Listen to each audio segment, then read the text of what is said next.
Donc la première question que j'aimerais vous poser vise à lever finalement peut-être un certain nombre de malentendus. On parle aujourd'hui beaucoup de la polarisation du débat public dans les médias, sur les réseaux sociaux. Les scientifiques se plaignent aussi de n'avoir ni le temps ni la place de vraiment parler de leurs travaux, des éclairages que la science peut apporter.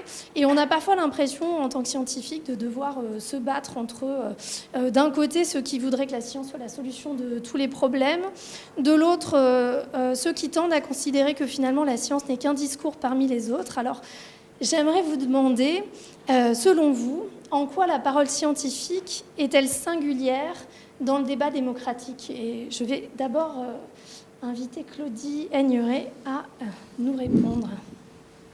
Merci Maud, bonjour à tous et bon anniversaire au CRH. C'était vraiment un plaisir que d'avoir ces présentations ce matin avec toutes ces louanges et ce sentiment d'amitié constructive qui vous lie tous pour cette belle aventure. Merci à Daniel de m'y avoir associé. Alors, je suis en retraite active, comme l'a dit Maud, donc je ne suis plus aux manettes. Donc c'est un peu cette expérience vécue que j'ai envie de partager avec vous. Puis après, je laisserai des gens dans l'action prendre part. Mais c'est vrai que je suis quelqu'un qui a comme pilier fondateur de sa vie la science, la technologie, bon, l'espace quand même, plus que les sciences de la Terre. Enfin, vous voudrez bien m'en excuser, mais à certains moments, ça peut se rejoindre. Les météorites, il y a plein de choses quand même qui sont en rapport. Et donc pour moi, c'est quelque chose qui construit. Alors c'est vrai qu'elle est spécifique quand même, la parole scientifique, par rapport à d'autres opinions, d'autres croyances qui sont véhiculées. Je pense que c'est important qu'on se pose la question de la place qu'elle doit avoir dans le débat démocratique. Elle est sans doute pas là pour dire la solution, mais en tout cas, j'ai bien aimé votre discours sur le risque. Parce que quand on énonce les choses qu'on sait, on va, avec toute l'incertitude que peut représenter la complexité du monde aujourd'hui, on va quand même dire ce qu'on sait et comment on le sait, dire ce qu'on ne sait pas, et à partir de là, essayer de proposer au public et aux politiques le risque à faire et le risque à ne pas faire. Et il y a des risques à ne pas faire. Et c'est vrai qu'on ne les prend pas souvent en compte. Donc la science, elle a une parole spécifique parce qu'elle est vérifiable, reproductible. Enfin, vous connaissez, vous êtes chercheur et vous connaissez ça bien mieux que moi. Faite en collectif avec ses pairs. Et il y a des choses qu'elle sait. J'ai écouté l'autre jour Étienne Klein qui parlait, parce qu'on parle de débat. Et Étienne Klein disait, il y a des choses qu'on enseigne, et il y a des choses dont on peut débattre au sujet de la science. Les choses qu'on enseigne, alors moi j'essaie de les enseigner aussi, je mets toujours dans mes conférences une photo de la Terre ronde. La Terre est ronde, ça ne se débat pas. Et d'autres choses, la vitesse de la lumière. Bon. Donc voilà, il y a ces choses qui sont importantes. Et le débat, la place de la science, effectivement, c'est quelque chose qui est cette école de rigueur, enfin les mots ont été employés tout à l'heure, d'excellence, d'éthique, je pense qu'on y reviendra, bien évidemment. Et vous parliez elle doit aussi s'exprimer. Des questions de preuve et des questions de valeur. Oui. Vous m'aviez parlé de Alors je pense que la science, elle porte effectivement des preuves, elle est mesurable, identifiable, mais qu'apporter des preuves, ça ne doit pas occulter le fait qu'un débat doit se faire autour non seulement des faits, mais aussi des valeurs. Et vous l'avez très bien dit, Maud, tout à l'heure, qu'est-ce qui est acceptable, qu'est-ce qui est juste, qu'est-ce qui... on y reviendra, il y a d'autres questions. Vous allez nous demander comment on s'engage sur ces sujets. Donc, effectivement, on porte des preuves scientifiques. Bon, parfois, on explique le doute méthodologique, mais bon, ça fait partie de la recherche. Et puis, ensuite, et en même temps, on peut être effectivement porteur de valeurs, porteur de science, et je pense que c'est ça aussi, de valeurs et de sens, et je pense que c'est ça aussi qui fait l'attractivité pour les jeunes chercheurs de nous rejoindre, pour le public de nous écouter, et pour les politiques d'essayer non seulement d'écouter, mais d'entendre. Nicolas, et notamment peut-être sur la question de la science et de la décision, de cette distance qu'il faut savoir trouver entre la question de qui prend les décisions et finalement la place du scientifique.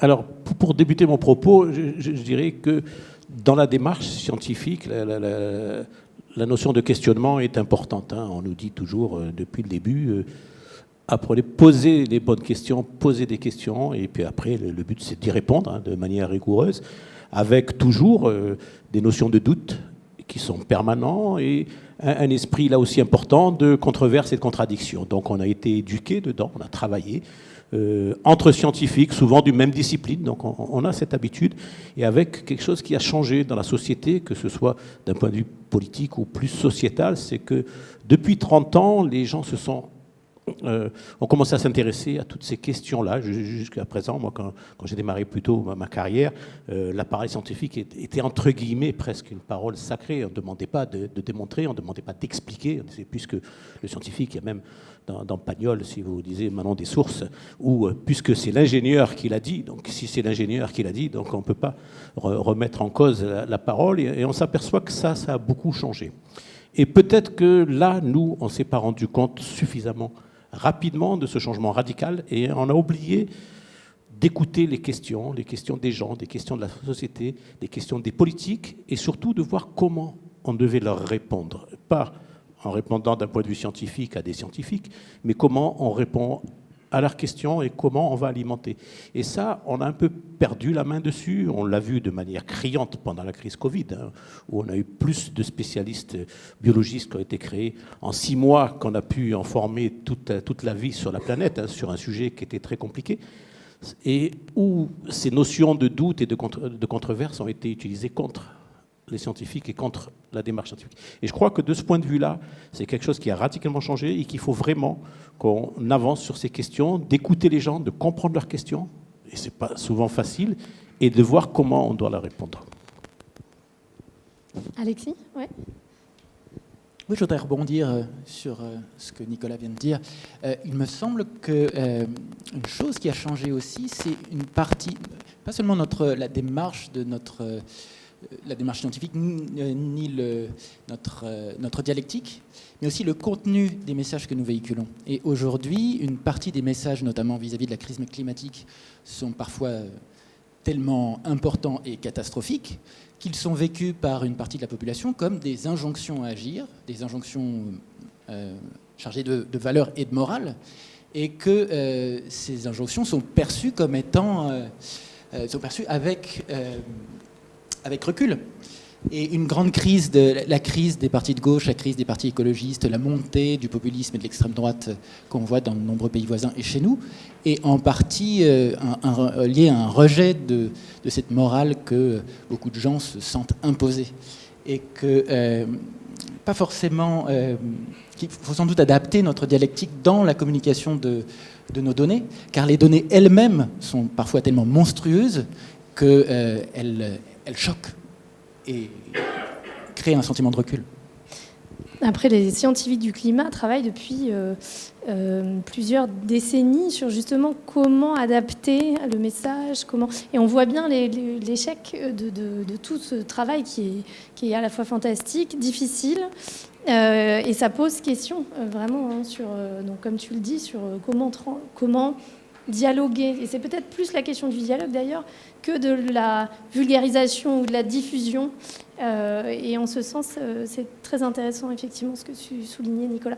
Nathalie, est-ce que tu peux nous apporter ton éclairage, donc en particulier du point de vue des sciences sociales, puisque tu es représentante vraiment là de cette communauté? Oui, merci beaucoup pour l'invitation. La première chose que je voudrais faire remarquer, c'est que les sciences sociales ont participé à la déconstruction de la parole scientifique.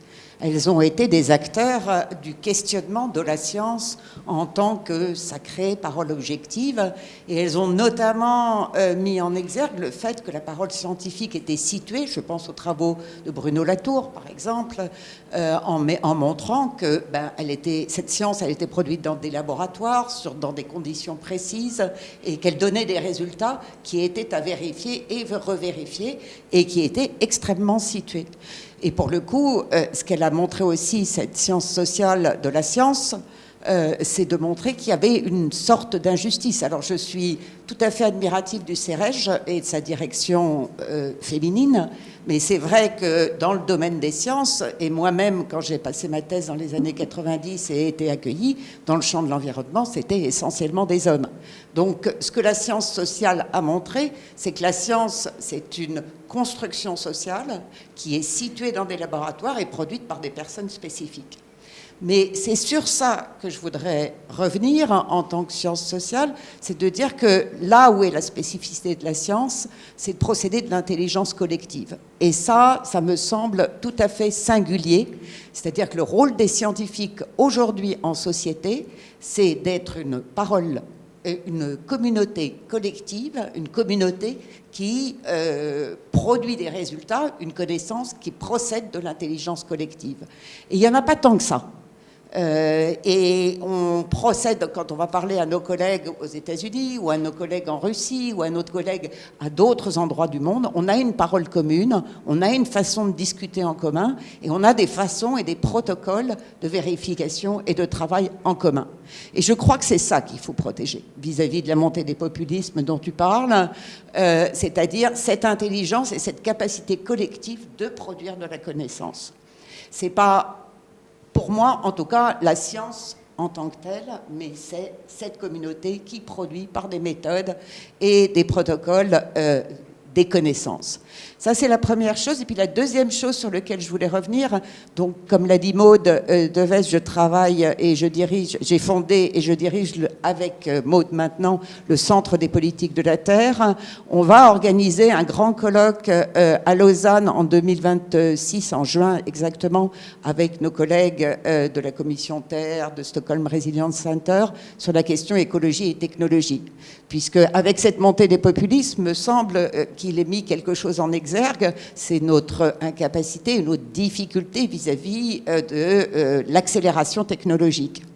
Et je pense que la science sociale a un rôle à jouer sur dans le discours que peuvent avoir les scientifiques vis-à-vis de la technologie. Est-ce que cette technologie est juste? De quelle manière construit-elle du social et du commun? Et je pense que la science sociale peut là aussi montrer quelles sont les communautés qui construisent ces technologies, quelle est la science derrière, à qui profite-t-elle et de quelle manière, de telle façon éventuellement dans le débat démocratique à pouvoir corriger le tir. Finalement, les sciences sociales peuvent nous aider à dialoguer et à comprendre les termes du dialogue et le contexte du dialogue en ce sens. Et alors, face aux crises environnementales en cours et à venir, finalement, de votre point de vue, comment est-ce que les scientifiques devraient-ils se positionner? Comment est-ce qu'on se positionne? Jusqu'où on va dans ce positionnement? Et quelle est notre place, in fine, dans la cité? Alexis? Alors, tu m'avais parlé notamment de l'IA, quand on en avait discuté. Je ne vais pas parler de mon positionnement personnel, je voudrais peut-être plutôt parler du positionnement stratégique de la recherche en France pour les 10 à 15 prochaines années. Je pense déjà que la crise environnementale, elle est complètement interconnectée à la crise politique que nous vivons à l'échelle internationale, de la montée des populismes dont on venait déjà de parler. On a bien vu que l'une des premières grandes mesures mises en place par l'administration Trump aux États-Unis pour complètement se désengager de la lutte contre le réchauffement climatique, c'est de casser tous les thermomètres. Supprimer les programmes satellitaires d'observation, diminuer les subventions à l'EPA, à l'ANSF sur tous les sujets qui traitent au réchauffement climatique, aux bouleversements environnementaux. C'est se voiler la face, c'est juste circuler, il n'y a rien à voir. On détruit toutes nos manières de monitorer ce changement climatique. Et je pense que la lutte contre les futures crises environnementales va sur l'augmentation de notre capacité observationnelle. Et là-dessus, on est en train de vivre en parallèle de cette double crise, quelque chose qui n'a pas encore atteint le niveau de crise, mais qui est plutôt vécu comme une révolution, qui est la révolution de l'intelligence artificielle, qui est à la fois un bouleversement sociétal, encore à pas de bruit, bien qu'on commence à le voir de manière quotidienne, mais aussi une révolution scientifique, parce que petit à petit, on est en train d'adapter notre pratique de la science à utiliser l'intelligence artificielle. Certains d'entre nous, pour l'instant, c'est juste pour nous aider à corriger l'anglais de nos articles, mais c'est aussi à utiliser des réseaux de neurones pour mieux interpréter nos données, tout le traitement du big data. L'intelligence artificielle, d'ici une décennie, elle sera dans plus de la moitié de l'analyse de nos données. Le danger, c'est que si on regarde un cycle, le cycle de maturation des technologies, qui est pas uniquement pour l'IA, mais pour toutes les technologies qui sont apparues au cours des 100 dernières années, c'est que là, en ce moment, on est en plein milieu du boom. Mais que cette technologie, d'ici peut-être 1, 2, 3 décennies, va commencer à maturer, et que tous les grands développements en intelligence artificielle qui ont lieu en ce moment, tout l'argent qui est mis sur la table aux États-Unis, en Europe, en Chine, pour des questions de compétitivité internationale, va converger vers un certain nombre d'IA nationales, privées, vers un même niveau de productivité, d'efficacité d'ici 15-20 ans. Et ce qui différenciera les sociétés, les États, les laboratoires dans leur utilisation de l'intelligence artificielle, ce n'est pas quelle intelligence artificielle ils utilisent, mais quelle base de données ils ont entre leurs mains pour faire tourner ces intelligences artificielles. C'est pour ça que je pense qu'il est extrêmement important de ne pas se désengager aujourd'hui, mais au contraire de mettre le paquet sur l'acquisition de bases de données à grande échelle, car je pense que c'est le nerf de la guerre de la science à l'horizon 2040 ou 2050, lorsqu'on aura les capacités en intelligence artificielle pour les faire tourner. Et la lutte face aux futures crises environnementales va passer par ce type d'analyse de données. Et quand tu dis accumuler des bases de données, ce que tu veux dire en fait, c'est cultiver une capacité à comprendre les données qu'on collecte, qu'on produit et à les situer justement au-delà même de la base de données qui finalement peut être accumulée de manière très systématique aujourd'hui, indépendamment de notre bonne volonté. Exactement. Et on a la chance, au CEREJ, on a cette culture d'ailleurs de l'observatoire, mais surtout de l'acquisition de données. On fait de la modélisation, on est bon en modélisation, mais on a quand même un ciment qui est sur le développement de proxy, l'acquisition de données et le maintien d'observatoires. Mais je dirais de manière plus générale, en France, on a cette culture d'acquisition de données, du maintien d'observatoires, et c'est vraiment une culture qu'il faut garder et mettre en avant. C'est vraiment notre force, je pense, en sciences de la Terre à l'échelle nationale, à l'échelle internationale. Et de ce point de vue, il y a d'ailleurs, je trouve intéressant de mentionner toutes les initiatives aujourd'hui qui visent à réfléchir à ce que c'est que la donnée à l'heure de l'Anthropocène, c'est-à-dire comment est-ce qu'on produit, et j'imagine qu'au CEREJ, vous avez déjà beaucoup réfléchi sur cette question d'ailleurs, comment est-ce qu'on produit une donnée environnementale en s'appuyant sur les différentes composantes de notre compréhension des sociétés. Comment est-ce qu'on produit une donnée qui puisse à la fois servir aux scientifiques dans son laboratoire, mais aussi dans l'interaction avec les décisionnaires, les politiques, le secteur économique. Peut-être, Nicolas, qu'est-ce que tu penses, toi, de cette question de la place des scientifiques, de l'engagement, notamment vis-à-vis des données, mais de tout ce qu'on peut produire en tant que scientifique? Oui, vis-à-vis de tout ce qu'on fait. Donc, évidemment, on est des scientifiques, mais on est aussi des citoyens, et des citoyens dans un monde qui évolue, dans un monde qui est compliqué, que ce soit d'un point de vue démocratique. Et donc, notre place aussi de citoyen est important. Et il y a toute une problématique, et là c'est assez difficile de faire la part des choses entre notre engagement citoyen et notre engagement scientifique, ce que je disais tout à l'heure par rapport aux doutes, par rapport aux questions, par rapport au questionnement, par rapport aux réponses, le fait, et le fait de pouvoir se positionner. Moi, je le vois bien dans le domaine de l'eau que je connais un petit peu, où on s'aperçoit que selon les questions qui sont posées, des réponses très rapides qu'on va nous demander, toujours là aussi, par rapport au discours scientifique où on apprend à avoir l'art de démontrer, de prendre le temps de démontrer, là, il faut répondre très vite, en 1 minute, à une question. On va vous interroger sur le stockage de l'eau.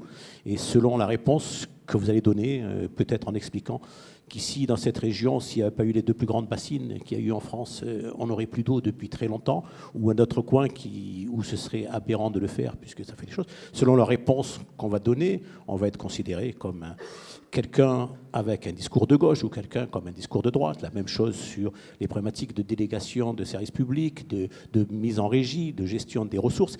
Et on s'aperçoit que là, on a besoin là aussi, nous, de prendre du recul et de faire attention aux réponses qu'on va apporter, de comment on va dialoguer là aussi avec la société, de garder derrière notre démarche et notre éthique scientifique et de contribuer au mieux au débat citoyen. Et ça reste encore une porte assez difficile sur tous ces sujets. On a le climat. Hein. Quand les scientifiques parlent du climat, on parle d'urgence climatique. Hein. Et on parle d'urgence climatique et on dit aux gens 2050. Et nous sommes ici dans une métropole où il y a 25% de gens qui vivent en dessous du seuil de pauvreté et on leur parle d'urgence. Il y a une partie de la population qui ne savent pas le matin si le soir ils sont encore vivants et nous on leur dit d'urgence, c'est 2030, 2050. Vous comprenez que ces débats, ces échanges, il faut qu'on les recadre et qu'on les adapte aussi au monde politique, au monde de la société et la dérive démocratique actuelle vient aussi de là, je pense.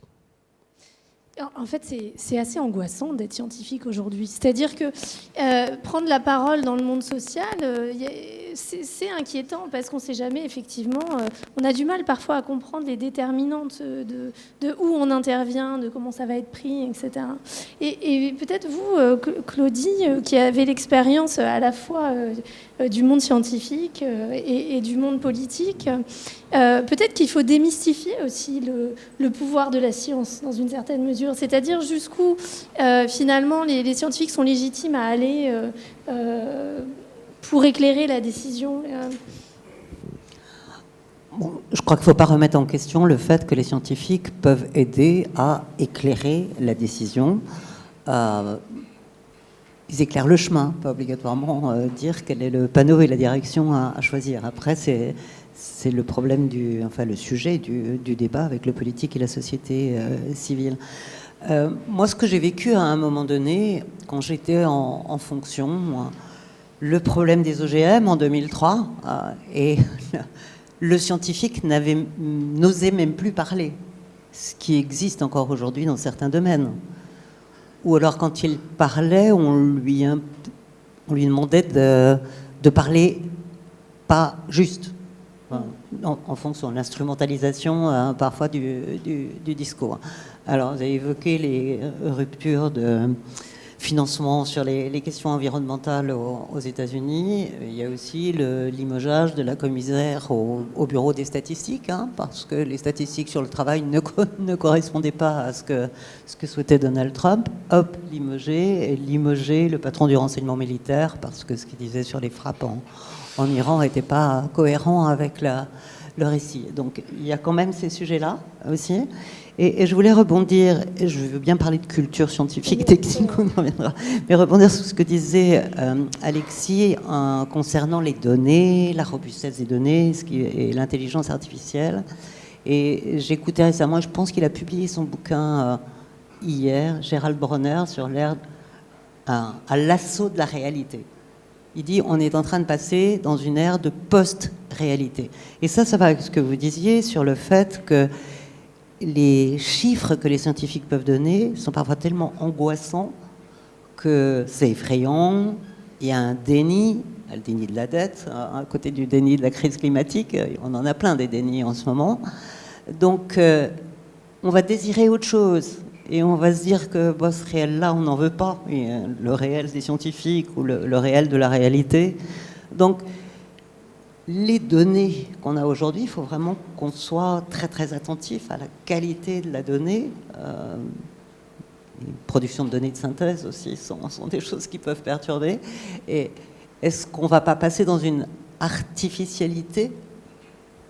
Est-ce que c'est la réalité, pas la réalité ? On avait déjà des problèmes de défiance par rapport à la parole du scientifique. Si maintenant on a une défiance par rapport à la réalité telle qu'elle peut être exprimée par des voix légitimes, ça devient effectivement très très compliqué. Donc cette histoire de désirer quelque chose qui n'est pas la réalité, ça fait un blocage de plus et qui peut nous emmener sur des sujets difficiles, des conflits, des controverses, des polarisations, bien évidemment. C'est un des dangers que vous avez soulevés. Alors c'est vrai que si on veut entrer dans le dialogue et trouver des bonnes interfaces, et vous disiez le dialogue, il faut qu'on parle un langage le plus commun possible. Bon, Nicolas l'a dit, on s'entendait bien entre scientifiques pour parler entre scientifiques avec une langue, mais déjà le scientifique de la discipline d'à côté, il ne comprenait pas ce qu'on disait, et le non-scientifique encore moins, et le non-politique, le politique, je ne vous dis pas. Donc effectivement, comment trouver un langage commun pour faire dialogue, pour trouver les bonnes interfaces, les bonnes questions, les bonnes réponses et essayer d'avancer, d'être constructif, ça passe par une culture. Et la culture, c'est vrai que cette culture scientifique et technique, elle fait partie de la culture. Et comme présidente d'établissement public, Palais de la Découverte, Cité des Sciences et de l'Industrie, établissement public sous tutelle du ministère de la Culture, quand j'étais autour de la table avec tous les patrons d'établissements publics, à culture scientifique et technique, personne ne connaissait. Et donc, dans la culture, ça veut dire les médias, ça veut dire l'école, bien évidemment. Et l'école, l'éducation, discernement, esprit critique, rationalité, tout ce que vous avez évoqué, ça doit faire partie de ce qu'on enseigne. Et pour les enseignants aussi. Pas simplement enseigner des savoirs, mais enseigner ses valeurs, ses comportements, ses capacités. Donc, oui, effectivement, pour moi, la culture scientifique et technique, ça fait partie du socle. Alors, je dis souvent, là aussi, dans mes conférences, pour avoir regardé la planète depuis l'orbite, je dis toujours, mais quelle planète allons-nous laisser à nos enfants? C'est la question qu'on pose toujours et qui vous interpelle ici au CRH. Et moi, je dis, mais quels enfants allons-nous laisser à la planète? Et donc, voilà, je milite pour une culture scientifique, technologique et industrielle. On n'a encore pas beaucoup entendu le mot industrie, à inculquer très tôt et par tous les moyens possibles. Et j'ai bien aimé l'histoire du thermomètre, quand casse le thermomètre. Je fais partie de l'Académie des technologies, et vous parliez de sciences et d'ingénierie. Les ingénieurs aussi réfléchissent éthique. Il n'y a pas que les comités d'éthique scientifiques. À l'Académie des technos, je fais partie du comité d'éthique de l'Académie des technos. Par exemple, là, on est en train de se poser la question de l'éthique de la géo-ingénierie. C'est un sujet qui va vous intéresser aussi, ou qui vous intéresse déjà.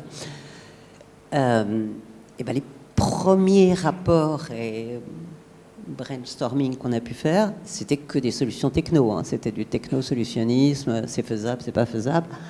Mais il faut rentrer effectivement le bon thermomètre, pas casser le thermomètre quand il est bon et qui dit pas ce qu'on veut, et puis ensuite réfléchir effectivement au sens de ce qu'on va proposer et comment ça va influer sur la société. Mais voilà, les ingénieurs ont une éthique aussi. Heureusement. Mais alors par rapport à ça, il y a quelque chose qu'on voit dans le monde du risque, c'est qu'on parle beaucoup de vulgarisation dans nos domaines. Enfin, moi, j'ai souvent entendu d'ailleurs des collègues dire, particulièrement peut-être dans certaines communautés, mais dire, moi, mon travail, c'est de la recherche, c'est pas de faire de la vulgarisation, j'ai pas le temps. Et en même temps, on voit aussi les limites de la vulgarisation en tant que vulgarisation. Alors, le terme même pose question, puisque vulgarisation, c'est vulgaire. Ça oppose, d'une certaine manière, voilà, mais un peuple qui ne saurait pas, qu'il faudrait éduquer. Et en fait, les sciences sociales sont intéressantes de ce point de vue parce que, dans une certaine mesure, elles ont pris acte du fait qu'il ne suffisait pas de vouloir éduquer, mais qu'il fallait faire avec. Et qu'il fallait trouver des manières de dialoguer qui soient différentes et qui soient peut-être en partant de l'intérieur, de travailler avec. Et je voudrais que Nathalie nous en parle un peu sur justement tout ce travail qui a été fait par les sciences sociales depuis pas mal de temps maintenant, et les différentes manières qu'ont les chercheurs en sciences sociales de rentrer dedans ces différents mondes sociaux, de travailler avec ces différents groupes sociaux, parce que ça permet de sortir un peu de ce débat de la vulgarisation. Je voudrais tout d'abord réagir à ce qu'a dit Daniel, Nicolas, excuse-moi. À ce qu'a dit Nicolas, parce que c'est vrai que je suis très sensible à tes propos. Nous, dans le domaine des sciences sociales, la question de l'engagement est une question vivement traitée. Alors, quand on dit engagement, on ne dit pas simplement engagement partisan. On ne veut pas dire engagement dans un parti. Il y a longtemps que ça n'est plus comme ça. Dans le champ des sciences sociales, l'engagement, il est d'abord intérieur. Il est un engagement, on s'engage quand on va arroser et prendre soin d'un jardin tous les jours. C'est déjà une forme d'engagement. Donc, on a une conception et de nombreux travaux dans ce sens depuis longtemps. On a même eu toute tout un cycle au Centre des politiques de la Terre pour nous permettre d'appréhender cette question de l'engagement autrement. Dans le champ des sciences, on est engagé quand on travaille sur un sujet que personne ne veut reconnaître. Par exemple, je pense à l'ARN messager, que personne ne veut reconnaître et qu'on porte contre vent et marée, contre non-financement et par manque de postes. Donc ça aussi, ce sont des formes d'engagement. Alors, quand Sylvie Joussaume du GIS Climat est venue me voir dans les années 2000, elle me dit oui, pour parvenir à engager les élus et parvenir à faire en sorte qu'ils comprennent que la crise climatique était sérieuse, il nous faudrait des artistes. Et donc, elle était toujours dans l'idée qu'il suffisait de communiquer pour faire en sorte que soit les populations, soit les élus s'engagent. Et en réalité, le travail qu'on fait avec la mairie de Paris, là, ces dernières années, c'est un travail d'accompagnement. C'est pas un travail de vulgarisation ou de communication. La manière dont on a pensé l'engagement, nous, au sein du Centre des politiques de la Terre, c'est de dire il faut d'abord analyser la manière dont les populations, les citoyens voient le problème, partir de la manière dont ils voient le problème pour essayer de trouver des réponses politiques qui soient à la mesure de ces attentes. Alors, qu'est-ce que ça veut dire très concrètement ? Par exemple, je vais donner l'exemple du travail qu'on est aujourd'hui en train de faire sur la transition écologique et les groupes sociaux au sein de la mairie de Paris. On a convaincu la mairie de Paris qu'il était nécessaire de faire que la transition écologique ne soit pas pensée comme la même pour tous les groupes sociaux, qu'on n'a pas les mêmes attentes, les mêmes possibilités d'engagement dans cette transition écologique. Et donc qu'il convient de faire des analyses par groupes sociaux, vis-à-vis de ce que ces différents groupes sociaux ont comme produisent en termes d'émissions de gaz à effet de serre, par exemple, mais aussi de ce qu'ils sont capables, de la manière dont ils sont capables de changer. On a fait le même travail avec tous les services. Donc ça veut dire aller voir le service des déchets aussi bien que le service, je ne sais pas, qui est dédié à la question du genre, de l'égalité du genre, etc. Et de voir quelles sont les mesures que mettent en place ces services et comment on peut les transformer, ces mesures, en fonction des groupes sociaux qu'elles sont censées atteindre et dont elles sont censées modifier le comportement. Donc pour faire tout ce travail, évidemment, c'est plus long. Mais on espère plus efficace parce que les dispositifs qu'on va mettre en place dans la ville ou à l'échelle de la région même vont être des dispositifs qui répondent à des pratiques sociales dans l'espace ordinaire. Et je crois que c'est ça, à mon sens, qui a été l'erreur de la communication climatique du début des années 2000. C'est-à-dire de ne pas comprendre qu'il ne suffit pas de dire, il ne suffit pas de communiquer, même de manière jolie avec des artistes, c'est-à-dire en faisant des belles vues de la Terre. Il s'agit de prendre en compte la manière dont les populations sont capables de s'engager et de changer. Alexis ? Je voudrais nuancer ce qui vient d'être dit. Déjà, je voulais dire mon admiration pour mes collègues autour de cette table, pour leur engagement, justement. Mais ce que je voudrais nuancer, c'est dire qu'aujourd'hui, s'engager dans la communication contre le changement climatique, s'engager pour la vulgarisation, la communication de manière générale, en tant que scientifique, c'est un travail à temps plein. D'autant plus que la dialectique change et qu'il faut adapter nos discours pour qu'ils deviennent recevables, vu qu'ils sont de moins en moins recevables. Et qu'il est très difficile de réussir à avoir une activité de continuer une activité de recherche, tout en ayant une activité de communication scientifique, de vulgarisation, d'être présent dans les médias. En même temps, et surtout, cela mobilise des compétences qui sont foncièrement différentes.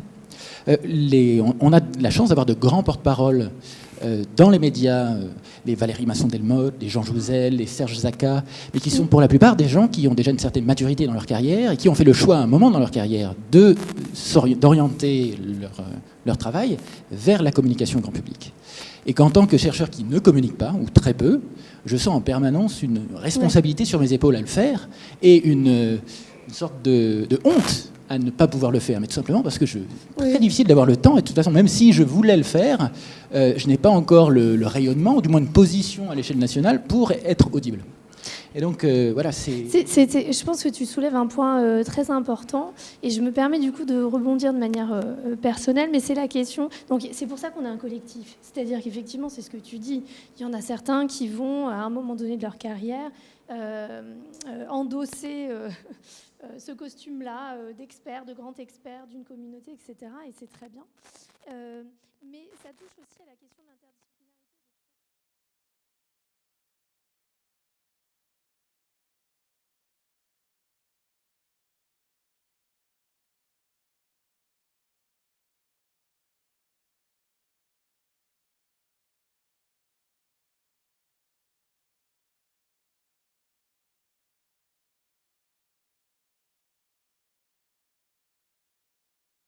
Ou d'être présent dans l'espace médiatique, public, etc.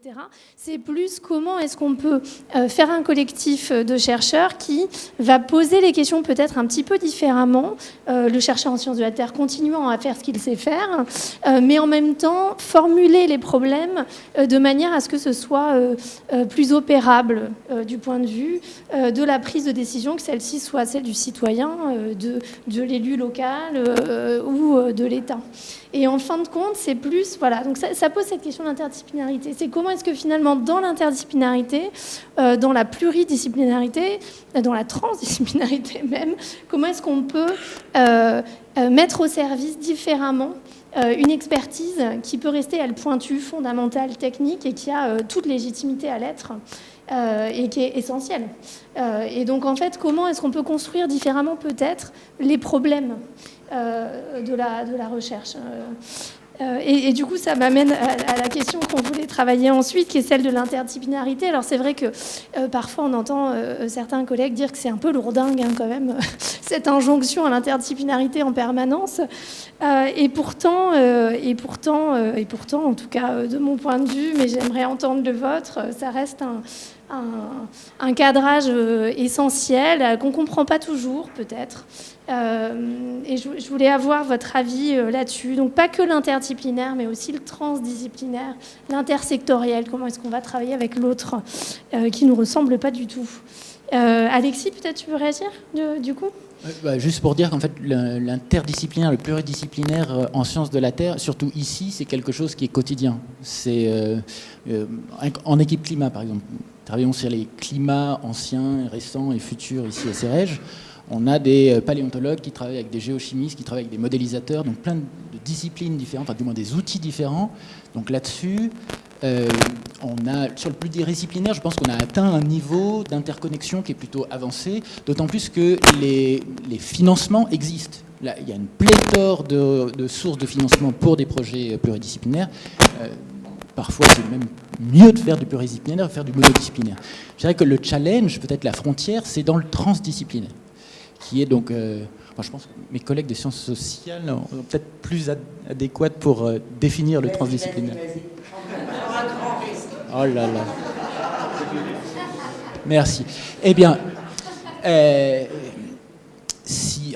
vous me corrigerez, hein, mais le pluridisciplinaire, donc, c'est prendre différentes disciplines, différents outils autour d'une même question, tandis que le transdisciplinaire, c'est d'avoir des personnes issues de différentes disciplines pour faire émerger de nouvelles questions et apporter de nouvelles lumières sur des problèmes qu'on ne savait pas qu'ils existaient jusqu'à présent.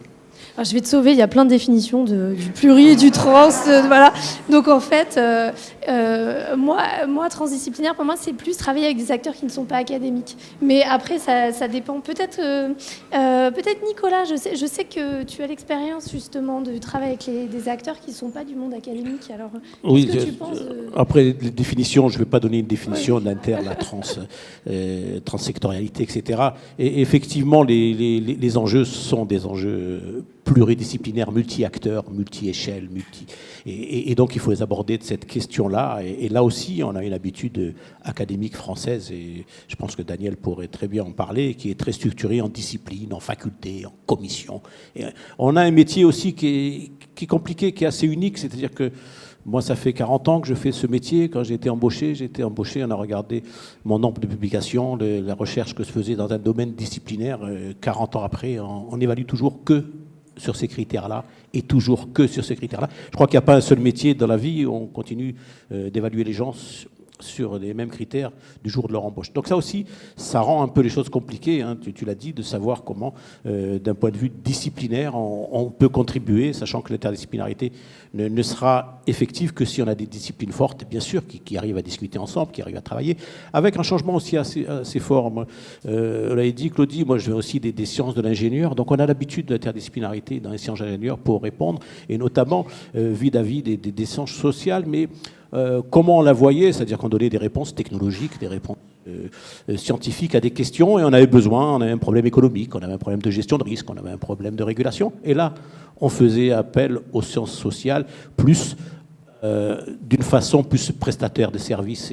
Et on s'aperçoit que maintenant, ça a changé, que les grands enjeux, et notamment, je redis, les enjeux de l'eau, c'est d'abord des enjeux d'acceptabilité, des enjeux sociologiques, des enjeux économiques, qui sont traités par les sciences sociales humaines et auxquels nous, les scientifiques, les ingénieurs, on va essayer de contribuer et d'apporter une réponse. Ça, c'est un changement. Après, le problème de l'interdisciplinarité, c'est vrai que j'ai contribué ici à aider à voir comment on peut la faire. Du point de vue de la recherche, on peut mettre des moyens, c'est toujours le problème de déshabiller Pierre pour habiller Paul, on va mettre sur l'interdisciplinarité, on ne va plus mettre sur les disciplines, donc là aussi c'est des vraies questions, le financement de la recherche est une vraie question et on voit à quel niveau il est et les problèmes que ça peut causer. Hein, donc ces questions-là sont importantes et on arrive à le faire parce qu'effectivement, dès qu'on met des moyens, on s'aperçoit que les gens travaillent ensemble, arrivent à développer. Ça s'est passé à l'époque avec des LABEC, ça s'est développé à certains niveaux, au niveau national, au niveau international. L'habitude internationale là-dessus est beaucoup plus forte que la nôtre. Hein, là-dessus, donc on a du retard, donc on arrive à le faire. Par contre, au niveau des formations, de l'éducation de nos étudiants, on est encore très, très, très en retard dessus et on s'aperçoit que là, on n'évolue pas beaucoup et ça sera un des enjeux parce que c'est eux qui vont porter, qui vont...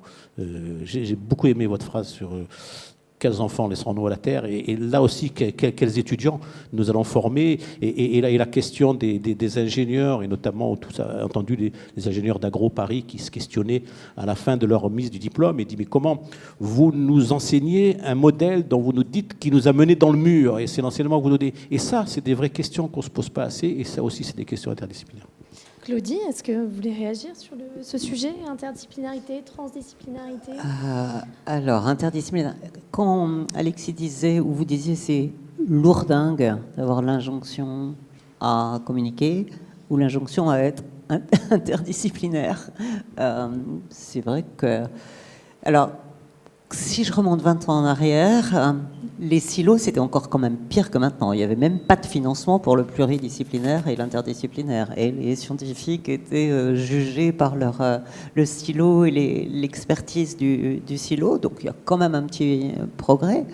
Et je voulais rendre hommage pour l'interdisciplinaire et le transdisciplinaire, si on se dit faire entrer effectivement des acteurs différents, se poser les questions, changer le cadre dans lequel on se pose les questions. Par exemple, j'ai évoqué tout à l'heure le fait qu'il y a une incertitude dans ce qu'on peut apporter comme élément par la recherche et la science, et qu'il y a des risques, mais sont-ils acceptables ou pas? Le politique devrait saisir de cette notion d'incertitude et de la notion d'acceptabilité du risque.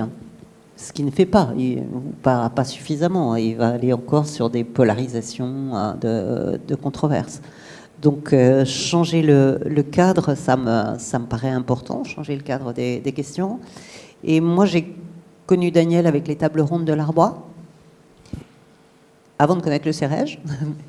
Et je trouve que c'est un magnifique exemple de ce que peut être cette interdisciplinarité par rapport à la complexité des sujets, cette communication, transmission, interrogation, questionnement avec des publics qui ne sont pas des publics scientifiques. Et moi, je trouve que vous avez un très très bel exemple ici présent dans ce qui a été fait pour animer aussi cette réflexion plus large. Donc voilà, un exemple à continuer à souhaiter 30 années de plus, hein, de bon anniversaire bientôt. Mais dans cette transdisciplinarité, ça revient quand même à trouver des passeurs, des médiateurs. Parce que c'est pas spontané de faire parler des différentes communautés. Je suis très heureuse de vous entendre, de voir comment vous faites cette co-construction, mais voilà, qui sont les passeurs, qui sont les médiateurs, qui a ce rôle-là? Peut-être c'est une catégorie complémentaire ou à un moment de la vie, une temporalité dans une vie de chercheur qui fait qu'on s'y consacre. Peut-être d'ailleurs une formation différente. Mais Nathalie, tu veux réagir? Oui, je vais réagir en revenant sur un peu d'histoire et d'histoire personnelle. Quand j'ai fait ma thèse, donc au début des années 90, c'était la première thèse sur la nature en ville, j'ai travaillé avec des écologues. Et ce qui a permis de mettre en évidence cette thèse, c'est à quel point la présence d'animaux dans les foyers et la représentation de la présence de ces animaux, là on parlait d'animaux nuisibles, de nuisibles, est très liée à la manière dont les groupes sociaux se perçoivent eux-mêmes. Par exemple, pour être plus clair, les classes sociales les plus pauvres pensent que ce n'est pas possible que les riches aient des cafards, parce que les cafards ne vont que chez les pauvres. Donc il y a vraiment une conception du monde naturel qui est très liée au monde social. Il ne faut jamais oublier ça, c'est-à-dire qu'on projette sur le monde naturel des catégories qui sont liées à la structuration du monde social dans lequel on vit. Ça, c'est la première chose. Après, cette interdisciplinarité de débat, donc moi j'étais dans un labo qui accueillait la revue Nature, Sciences, Société, qui était interdisciplinaire d'emblée. J'ai beaucoup travaillé en transdisciplinarité, c'est-à-dire avec des acteurs sociaux. Ce qu'on fait aujourd'hui quand on accompagne la ville ou d'autres collectivités territoriales, c'est d'être dans la transdisciplinarité, avec des acteurs qui ne sont pas des acteurs académiques. Je trouve qu'il y a maintenant une troisième étape à franchir et qui est en train d'être franchie diversement, c'est d'accompagner les territoires. Et on en a parlé d'une certaine manière ce matin, puisqu'il y a la métropole qui est venue et qui reconnaît la place du CEREJ au sein du territoire. C'est de voir comment les institutions scientifiques sont ancrées et s'articulent aux demandes et aux besoins de ces territoires. Pour le coup, nous, du Centre des politiques de la Terre, on a signé une forme de contrat avec ville, région, de sorte à accompagner la transition écologique. Et on s'essaye à des dispositifs un peu originaux en la matière. C'est vrai que peut-être avez-vous entendu parler des GREC ou des groupements régionaux d'études du climat. J'ai participé beaucoup à celui qui a été monté en Île-de-France. J'étais la seule de sciences sociales. Et à chaque fois, maintenant que les collectivités ont un problème de ce côté-là, c'est vers le Centre des politiques de la Terre qu'elles se tournent. C'est-à-dire comment, finalement, la communication scientifique concernant un certain nombre de problématiques, qu'il s'agisse, par exemple, des extrêmes climatiques ou encore des problèmes de pollution, eh bien, comment on fait entrer ça en société? Comment on le comprend socialement? Et c'est vers nous qu'il se tourne pour essayer de voir comment cela peut être fait. Donc je pense qu'il y a des étapes temporelles dans cette compréhension de ce qu'est l'interdisciplinarité et de la manière dont elle doit fonctionner en société et comment elle doit transformer les communautés scientifiques. J'ai introduit mon propos sur l'idée de dire que la science, c'est d'abord le produit d'une intelligence collective, et cette intelligence collective, elle est en train de changer, les groupes que nous formons sont en train de se transformer pour répondre à des attentes et des besoins qui sont différents de ceux des années 90. Mais ça pose la question, encore une fois, de la valorisation de la carrière des chercheurs. Je pense que Nicolas, tu as mis le doigt sur un point important, c'est-à-dire que finalement, nous, peut-être que notre manière de penser, de construire nos projets, de travailler ensemble évolue progressivement. Mais aujourd'hui encore, l'évaluation, elle, est encore très en silo. Et ça a des conséquences sur la capacité, justement, à pérenniser ces changements.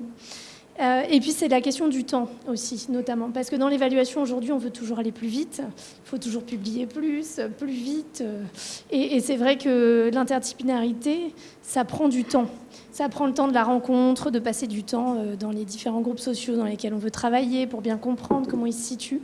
Et donc c'est aussi une question de temporalité qui est importante dans un monde qui ne cesse de s'accélérer. Une autre question qu'on avait abordée de manière préparatoire, c'était la question politique qui aujourd'hui tous nous inquiète. Comment est-ce qu'on pourrait résister à ces menaces-là, à ces menaces politiques? Quid de la recherche en France sur l'environnement, le climat, les pesticides, les pollutions? Si on avait l'avènement d'un Trumpisme à la française, est-ce qu'il y a des recettes?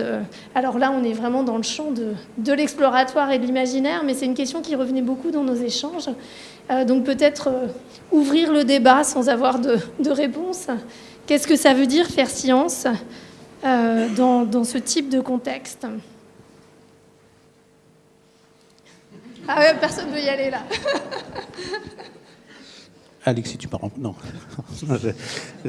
Juste là-dessus, effectivement, c'est une question, et les dogmatismes, qui soient politiques et religieux, ne sont pas nouveaux. Hein. Ça existe depuis longtemps, et les dogmatismes, c'est absolument l'inverse de la science, puisqu'il n'y a pas de doute et il n'y a pas de contradiction ou de débat. Donc c'est exactement. Donc c'est pas nouveau.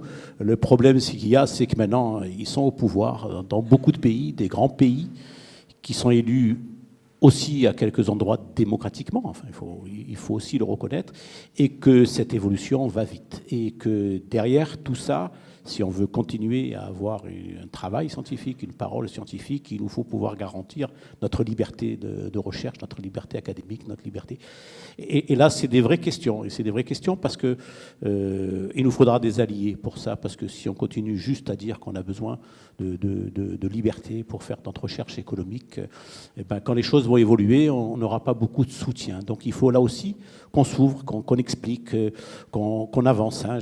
Moi, je suis toujours marqué par un peu l'image du chercheur, hein, ce que je disais avant, rappelez-vous, dans les années, fin des années 50 peut-être, rappelez-vous, à ce De Gaulle qui disait oui, il y a des chercheurs qui trouvent, qui cherchent. On en trouve, mais des chercheurs qui trouvent, on en cherche, avec une image de la recherche utile, de la recherche non utile, hein, de toutes ces problématiques, hein, de dissocier. Et on a besoin de justifier auprès de tout le monde l'intérêt de ce qu'on fait, l'intérêt majeur de ce qu'on fait. On a besoin d'aller plus loin. Et pour ça, il faut qu'on soit très clair. Il faut qu'on accepte de rendre compte de ce qu'on fait à tous les niveaux, et pas seulement aux gens qui relisent nos publications ou qui relisent nos travaux ou qui relisent nos rapports d'évaluation. Il faut qu'on accepte de faire ça dans une transparence, hein, d'accepter ces notions d'évaluation vers les autres, qu'on discute, qu'on montre tout ce qu'on fait. Et là aussi, c'est une démarche sur laquelle on doit évoluer assez vite et qui est aussi inquiétante parce qu'on s'aperçoit que là aussi, quand les dogmatismes prennent le pouvoir, ces notions d'évaluation disparaissent complètement. Et ça, il faut qu'on le fasse, qu'on rende compte, qu'on soit évolué, qu'on avance et qu'on rende compte vis-à-vis des gens de l'utilité et du temps qu'on passe. Alexis ? Alors, moi, j'ai envie d'être catastrophiste et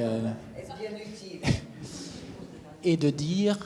Enfin, pas de dire, mais du moins de partir du postulat qu'un Trump à la française ou un analogue avec une variante va arriver d'ici 10, 15, 20 ans.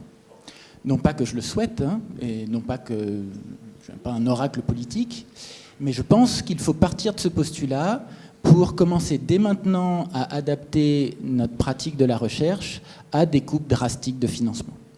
Parce que ces coupes drastiques de financement, elles commencent. Elles ne sont pas drastiques, elles sont petites, mais on les ressent chaque année un petit peu plus.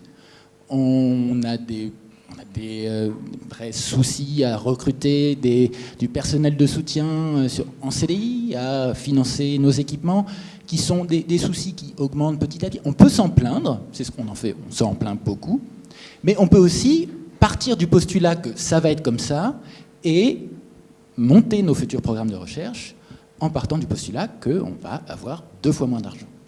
Et en partant de ces postulats, je pense qu'il y a beaucoup de choses à faire et beaucoup de choses à développer. Notamment, je prends juste mon domaine, la géochimie, le paléoclimat, dans lequel beaucoup de nos dépenses sont des frais d'infrastructure ou des frais de terrain. Un spectromètre, c'est plusieurs dizaines de milliers d'euros de dépenses en gaz, en consommables, et je ne parle même pas des dépenses d'infrastructure qui sont gérées directement par nos tutelles. Des terrains à l'étranger, c'est une mission, c'est 10-15 000 euros.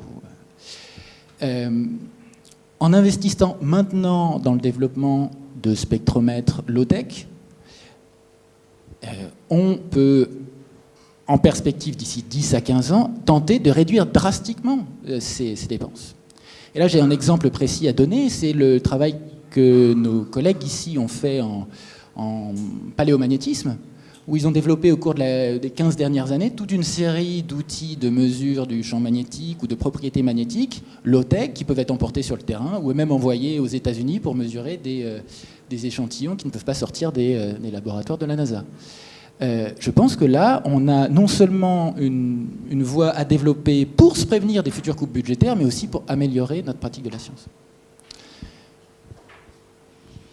Nathalie, je vois que tu veux te saisir du micro. On va y arriver. Du coup, non, je voulais réagir. Je suis tout à fait d'accord avec toi sur la nécessité d'anticiper sur un certain nombre d'évolutions politiques. Il faut avoir quand même une lecture du politique qui n'est pas unifiée. C'est-à-dire que même si on a à la tête un Trump, il y a des États démocrates, il y a des tas de lieux de résistance. La France est un petit pays très centralisé, mais même en Italie, telle qu'elle est aujourd'hui gouvernée, il y a le fait des régions, le fait de la diversité culturelle, sociale, géographique, fait qu'il y a des tas d'endroits où ce qui apparaît dans les discours n'est pas ce qui se passe sur le terrain. Et encore une fois, j'engage à accompagner cette question des terrains et des territoires et de faire une science territorialisée qui prenne en compte cette diversité, sachant que ce qu'on peut faire évoluer à un endroit peut avoir des effets d'essaimage au-delà de la figure du grand chef qui éventuellement proclame que la science est morte ou n'a plus d'intérêt. Je pense que ce qu'on voit aujourd'hui quand on fait des grandes enquêtes sociales, c'est pas du tout cette défiance vis-à-vis de la science, c'est pas du tout. On voit des tas de choses, on voit pas non plus. Là, je finis une grosse enquête sur la région Île-de-France sur les classes aisées. Vous seriez surpris de voir à quel point ces classes aisées qui n'adoptent pas du tout le discours de l'écologie, eh bien, ont des pratiques écologiques. Alors, c'est plus mixte que ce que... Alors, c'est pas des pratiques révolutionnaires, elles abandonnent pas l'avion. Mais par exemple, sur la question de l'alimentation, on voit que le végétarisme ou des rapports à l'alimentation bio et locale ont fortement évolué en dépit de... Bon, c'est aussi de la socialisation inversée, c'est-à-dire que c'est les enfants qui apprennent aux parents, voire qui forcent les parents, en disant si c'est ça, je ne reviens plus parce qu'on ne peut pas avoir tel repas. Donc, avec des rapports de genre aussi à l'intérieur de cette prise en charge de l'écologie. Alors, tout ça pour dire que quand on sonne le glas de la catastrophe, il ne faut pas la voir comme quelque chose qui arrive de manière géographiquement et socialement unifiée. Elle est multiple, la catastrophe. Elle a déjà eu lieu. Elle a déjà lieu à plein d'endroits dans le monde. Elle n'aura pas lieu à d'autres endroits dans le monde. Et c'est beaucoup plus complexe que ça, tel que peuvent le décrire les sciences sociales. Claudie ? Rajouter un petit élément sur le catastrophisme. Vous n'êtes pas collapsologue, rassurez-moi. Non. Se dire, Nicolas disait qu'il faut être transparent, le scientifique doit s'impliquer pour parler, communiquer. Et il me vient à l'esprit qu'au moment de la discussion sur la loi du plomb, on a vu les scientifiques se mobiliser en disant on n'a pas été convoqués pour être auditionnés. Ce qui n'est pas tout à fait vrai. Certains ont été convoqués pour être auditionnés, mais il n'y a eu aucune transparence et publication des débats. On n'en a rien su. Donc, il y a un étage complémentaire. Mais sur la science, pour moi, c'est quand même quelque chose qui permet d'ouvrir l'exploration de cet inconnu et de ses contraintes. C'est un laboratoire d'espoir, je dirais, pour l'avenir. Je vous ai parlé tout à l'heure de la rationalité. Si on en reste là, Je pense qu'il nous manque le récit. Je sais que Nathalie voulait en parler. Moi, je le vois bien du côté du spatial. Il y a une part de récit dans la science qui donne envie d'agir, qui s'inscrit dans un récit où on a envie de se plonger, et non pas d'éradiquer la catastrophe, hein, comme on disait, en niant la réalité. Et on a travaillé là-dessus, par exemple, sur les nouveaux récits de l'exploration spatiale, en appelant ça les Amazonies spatiales. Alors, je vous explique pourquoi Amazonie.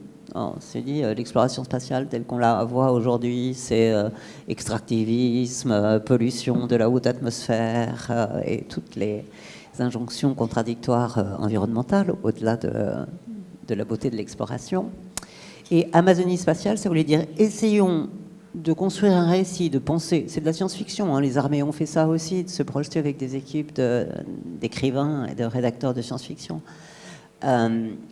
Amazonie, pourquoi? Parce que c'est vrai qu'on a un cosmodrome en Guyane, dans les terres d'Amazonie, et que c'est un peu connoté avec la déforestation, et donc c'était voilà, le sujet à traiter. Ensuite, un pays avec un historique de colonisation. Donc, est-ce qu'on recommence une exploration habitée avec des notions de colonisation, de conquête de territoire? Et puis, Amazonie, ça voulait dire on va aller discuter et ouvrir le champ de la réflexion avec des l'afrofuturisme, par exemple. Il y avait des auteurs de science-fiction en afrofuturisme. S'ouvrir à d'autres cultures. Et je trouvais que c'était un exercice sain pour nous, scientifiques, de nous obliger à se projeter avec des récits qui soient plus en capacité de donner envie d'agir. Alors, après, sur les crises politiques, diversifier les financements, avoir une bonne gouvernance de la recherche, enfin bon, vous connaissez tout ça. Mais je voulais insister sur cet aspect du récit qui nous manque. Je voudrais rebondir sur deux choses. La première, donc sur l'aspect catastrophiste. Pas collapsologue, mais je garde néanmoins une touche d'optimisme que je pense que nous devrions tous avoir, car la science française, à mon humble opinion, a tout de même des atouts que la science américaine ne possède pas, et qui fait qu'elle sera sans doute plus résiliente à un bouleversement politique à la mesure d'un Trump. Et je pense que ces deux atouts, c'est le fait que notre science est tout d'abord beaucoup plus collaborative, structurée non pas à l'échelle du laboratoire ou de l'université, mais structurée à l'échelle nationale, et puis beaucoup plus mutualisée, notamment tout ce qui est en termes d'équipement, ce qui n'est pas du tout le cas aux États-Unis. Et ensuite, deuxièmement, pour revenir sur les histoires de récits, je suis lecteur de science-fiction, peut-être pour ça que je pense à la catastrophe à venir, il y a vraiment dans la littérature de science-fiction un tournant qui est difficile à dater, peut-être dans les années 70-80, où on voit la science, le récit du futur, dans la science-fiction originelle, porte la science comme étant porteur de progrès à la fois donc, scientifique, mais aussi sociétal. Tandis que la science-fiction de ces peut-être 3 dernières décennies voit la science comme étant plutôt un facteur négatif. Peut-être pas, certaines voient la science comme étant le facteur de notre déclin, environnemental ou technologique, ou alors vu comme un outil de future société fasciste ou un outil de répression. Et donc il faut vraiment se réapproprier la science comme dans un récit positif et faire attention que ce ne soit pas des personnes comme un Elon Musk ou un Jeff Bezos qui se réapproprient. Oui, bien sûr. Justement, c'est une très bonne idée, c'est ce principe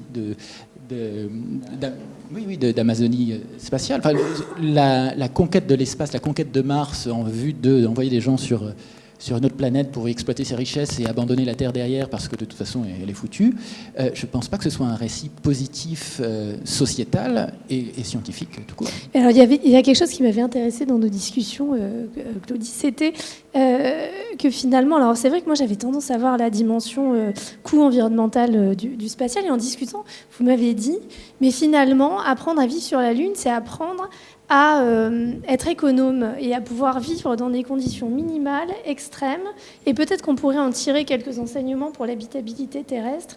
Et là, je me suis dit, mais effectivement, il y a peut-être des moyens de, quelque part, de réenchanter l'avenir à partir de toutes les... Bon, ça va être dur quand même, là, c'est lourdin comme proposition. Mais, non, je pense qu'il ne faut pas enlever cette part-là. Ce n'est pas une justification suffisante pour toutes les problématiques qu'on peut avoir et les programmes sur lesquels se projeter. Mais ce qu'on avait discuté, c'est le fait qu'effectivement, imaginez avoir accès à la Lune et y installer des infrastructures pour apprendre à y vivre et y travailler. Pas la génération Apollo, les Jules Verne et tout ça, qui, moi, était ma science-fiction utopique de l'époque. J'ai volé en 2001 Odyssée de l'espace. Je peux vous dire que c'était pas ça du tout quand je suis arrivée dans la station en 2001. Donc, c'était vraiment porteur d'un saut de progrès qui n'était pas encore fait. Mais effectivement, penser l'habitabilité de la surface d'un corps céleste, où il n'y a pas de ressources. Bon, il y a des glaces d'eau, puis du régolithe, hein, la poussière lunaire. Ça nous oblige à l'innovation par la contrainte. Il faut trouver des solutions nouvelles.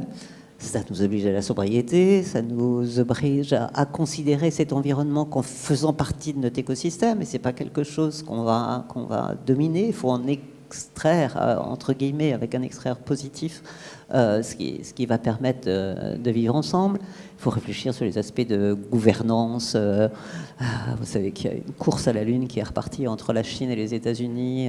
Chacun va mettre ses périmètres de sécurité autour de ses bases. Bon, c'est un bel exercice de gouvernance multilatérale qui est intéressant aussi. Donc, c'est la contrainte de cet environnement-là, par la pensée, puis ensuite essayer de mettre en œuvre des propositions, et bien ça permet de ne pas faire de l'avenir la prolongation du passé, et de se poser les questions différemment, de façon à il y a des solutions du passé qui sont encore probablement adaptables, mais il y en a d'autres, c'est le passé, et c'est plus ces solutions-là dont on a besoin. Il faut penser différemment. Donc, que ce soit de l'innovation scientifique, technologique, voire sociétale et politique. Et ça rejoint la question de l'habitabilité terrestre. Peut-être, Nathalie, pour conclure la table ronde, nous parler un petit peu de cette question d'habitabilité qu'on travaille donc, au Centre des politiques de la Terre. Je voulais réagir à vos propos en disant qu'il y a des gens qui, aujourd'hui, à la surface de cette Terre, habitent déjà comme si c'était la Lune. Et pour lequel la question de l'habitabilité est déjà posée de manière la plus dure possible. Et c'est aussi pour ces gens-là que quand on produit de la science, on se bat d'une certaine manière. Donc la question de l'habitabilité, elle a été beaucoup posée par les sciences des planètes, des exoplanètes. Nous, dans le champ de la géographie environnementale, on la pose depuis longtemps. Qu'est-ce qui rend un milieu habitable? Qu'est-ce qui fait que les villes se sont installées principalement dans des vallées? Pourquoi les premières villes étaient justement installées dans ces vallées, et comment elles ont fini par périr parce qu'elles ont tiré trop sur les ressources sans considération pour leur reproduction. Donc la question de l'habitabilité, elle fait partie de l'histoire des établissements humains et de la manière dont on peut la concevoir. Mais quand on entend habitabilité, mes collègues de sciences géologiques, physiques, écologiques entendent souvent conditions matérielles, biogéophysiques de reproduction de cette habitabilité. Moi, j'entends aussi la question sociale de l'organisation. On sait très bien, et on a des bases de données sur les crises sur le très très long cours, qu'une société très inégalitaire devient de plus en plus inhabitable, avec des conflits sociaux et d'extraordinaires violences qui souvent précèdent l'effondrement de ces cultures ou civilisations. Donc est inhabitable aussi des sociétés inégalitaires, et on le voit dans les très grandes villes ou civilisations qui ont existé. Donc fait partie de notre définition au sein du Centre des politiques de l'habitabilité. On a mis un certain nombre de textes en ligne qui sont à la disposition de tous en français et en anglais, cette question sociale comme étant au cœur de ce qui permet de penser l'habitabilité. Merci beaucoup. Je propose que ce soit le mot de la fin.